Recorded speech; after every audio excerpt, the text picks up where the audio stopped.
एक तड़ी पार व्यक्ति इस देश का गृह मंत्री बन जाता है।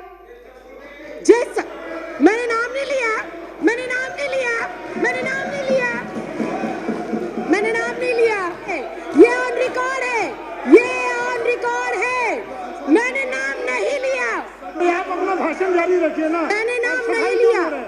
आप मेरी तरफ उंगली ना करें, मेरी तरफ उंगली ना करें, मेरी तरफ उंगली ना करें, मेरी तरफ उंगली ना करें। जिस पहचान पत्र की बदौलत एक आम साधारण नागरिक एक तड़ी पार को चुनकर देश का गृह मंत्री बना सकता है।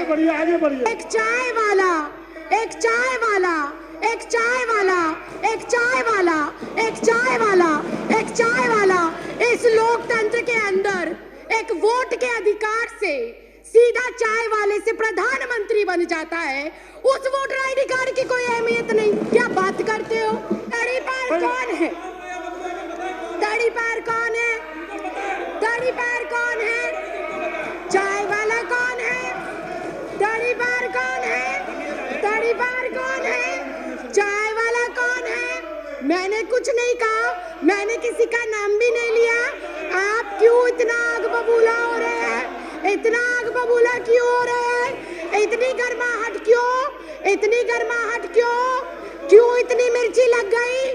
क्यों इतनी मिर्ची लग गई? आपको इतनी दिक्कत क्या हो गई? आपको इतनी परेशानी? देश के अंदर इस समय एक ऐसी सरकार चल रही है जो बहुत कंफ्यूज है, जो बहुत अज्ञानी तरीके से, अनजान तरीके से, उसे पता ही नहीं है कि देश को किस ओर लेकर जाना है, देश के लिए क्या जरूरी है, देश के लिए कौन से मुद्दे महत्वपूर्ण हैं, देश के लिए कौन से कानून महत्वपूर्ण हैं। उनको इस चीज की बिल्कुल जानकारी नहीं है। बहुत ही अजीब से लोग इस देश के केंद्र की सत्ता के ऊपर बैठकर अजीबोगरीब फैसले ले रहे हैं। जो इस देश में अभी तक विदेशी कहे जा रहे हैं, उनको ये नागरिकता दे रहे हैं बिना किसी कॉमा फुल स्टॉप के। और इस देश के अंदर जो सदियों से, दशकों से रह रहे हैं, उनको ये कहते हैं कि अगर तुम इस देश के नागरिक हो तो तुम्हें कागजात देने पड़ेंगे, तुम्हें प्रूफ करना पड़ेगा कि तुम इस देश के नागरिक हो। ये अजीब विडंबना है। हमारे पास वोटर आईडी कार्ड है, हमारे पास आधार कार्ड है, हमारे पास पैन कार्ड है, हमारे पास पासपोर्ट है। उनको ये हमारे कागज नहीं मानते।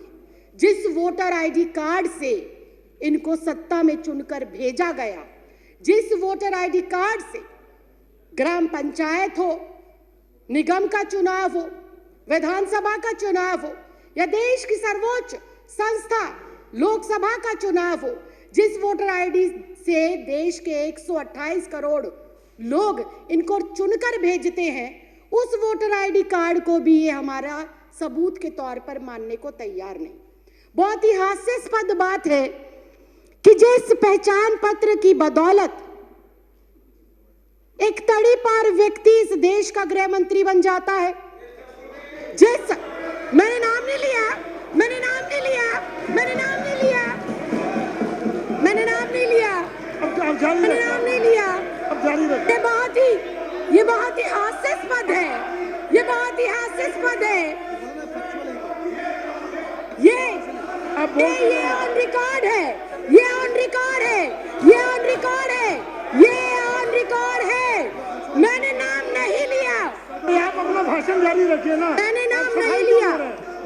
आप अपनी बात जारी रखिए। मैं अध्यक्ष जी यही कह रही हूँ, मैं अध्यक्ष जी, आप मेरी तरफ उंगली ना करें, मेरी तरफ उंगली ना करें। सारे प्रिविलेज का मामला है। पहले उन्होंने मेरी तरफ उंगली करी क्यों? अपनी बात कहते रहिए। अध्यक्ष जी, मैं बहुत शांति से और शालीनता से ये कह रही हूँ कि जिस पहचान पत्र की बदौलत एक आम साधारण नागरिक एक तड़ी पार को चुनकर देश का गृह मंत्री बना सकता है।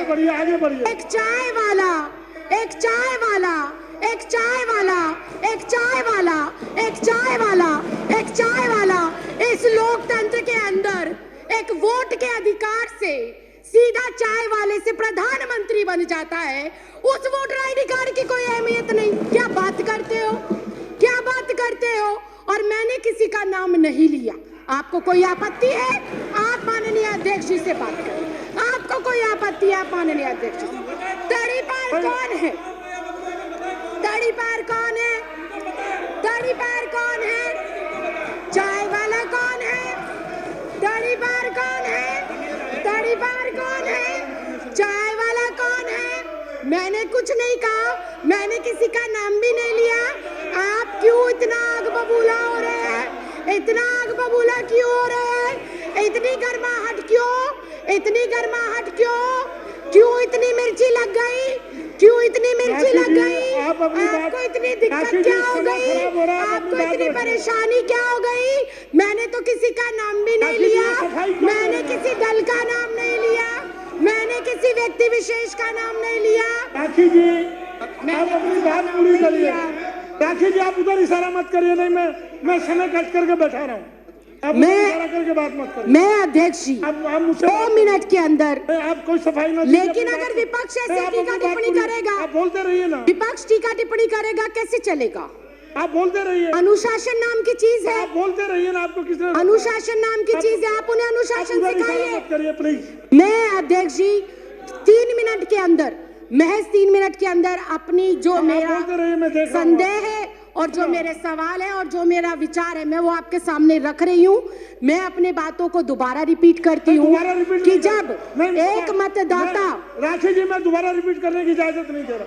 जब एक मतदाता अपने मतदान का प्रयोग कर कर मेरे जैसी एक साधारण सी लड़की, 25 गज में रहने वाली लड़की को लोकतंत्र के इतने बड़े मंदिर में भेजता है, तो वो सबसे बड़ा प्रूफ होना चाहिए। बाबा साहब भीमराव अंबेडकर ने वोट डालने का अधिकार सबको दिया, और वो वोट डालने का अधिकार इस बात को सिद्ध करता है कि हम इस भारत देश के नागरिक हैं। मैं सिर्फ इतना कहना चाहती हूं कि 1989 से पहले कानूनन ऐसी कोई प्रतिबद्धता, ऐसी कोई मजबूरी या अनिवार्य नहीं था कि एक कोई भी जो बच्चा पैदा होगा, जो भी व्यक्ति जन्म लेगा, उसका जन्म प्रमाण पत्र बनाया जाए। ऐसी कोई पॉलिसी नहीं थी। जब ऐसी पॉलिसी पहले नहीं थी तो मुझे समझ नहीं आता एनपीआर, एनआरसी और सीए के लिए माँ बाप का जन्म प्रमाण पत्र हो अनिवार्य, ये किस बिहाफ पर लिखा गया, ये बिल्कुल समझ के परे। और फिर एक बार फिर से विपक्ष को हो सकता है मेरी बातों से आघात पहुंचे, लेकिन ये कटु सत्य है कि अगर ये कंपलसरी है कि एनपीआर, एनआरसी और सीए के लिए अपने अपने माता पिता का जन्म प्रमाण पत्र दिखाना जरूरी है, तो क्या हमारे देश के माननीय प्रधानमंत्री अपने माता पिता का जन्म प्रमाण पत्र दिखा पाएंगे? क्या हमारे देश के माननीय गृह मंत्री अपने माँ बाप का जन्म प्रमाण पत्र दिखा पाएंगे? क्या हमारे इस देश के रक्षा मंत्री, हमारे जो ये एनसीआर, एनपीआर और सीए है, इसके माध्यम से अपने माँ बाप का जन्म प्रमाण पत्र दिखा पाएंगे? क्या इस देश के माननीय राष्ट्रपति अपने माँ बाप का जन्म प्रमाण पत्र दिखा पाएंगे? क्या आरएसएस प्रमुख मोहन भागवत अपने माँ बाप का प्रमाण पत्र दिखा पाएंगे? क्या श्री एल.के. आडवाणी जी अपने माँ बाप का प्रमाण पत्र दिखा पाएंगे? या माननीय अध्यक्ष महोदय आप स्वयं अपने माँ बाप का प्रमाण पत्र दिखा पाएंगे? अगर ये संभव नहीं है, अगर ये संभव नहीं है, अगर ये संभव नहीं है, अगर ये संभव नहीं है, अगर ये संभव नहीं है, राखी जी, अगर ये संभव नहीं है, तो मैं माननीय अध्यक्ष महोदय सिर्फ इतना कहना चाहती हूं कि जब बीजेपी का शीर्ष नेतृत्व, केंद्र में बैठे मंत्रिमंडल, प्रधानमंत्री, गृह मंत्री अपने माँ बाप का बर्थ सर्टिफिकेट नहीं दिखा सकते, तो क्या उन्हें, मैं कंक्लूड ही कर रही हूं सर, क्या उन्हें डिटेंशन सेंटर भेजा जाएगा? अगर वो लोग डिटेंशन सेंटर नहीं जाएंगे तो इस देश का आम गरीब मजलूब परिवार का सदस्य क्यों डिटेंशन सेंटर जाएगा? ये सवाल आज इस लोकतंत्र के मंदिर में मैं आपके माध्यम से केंद्र सरकार से पूछना चाहती हूँ। अध्यक्ष जी, मुझे 2 मिनट दे दीजिए, मैं अपनी बात को खत्म कर रही हूँ।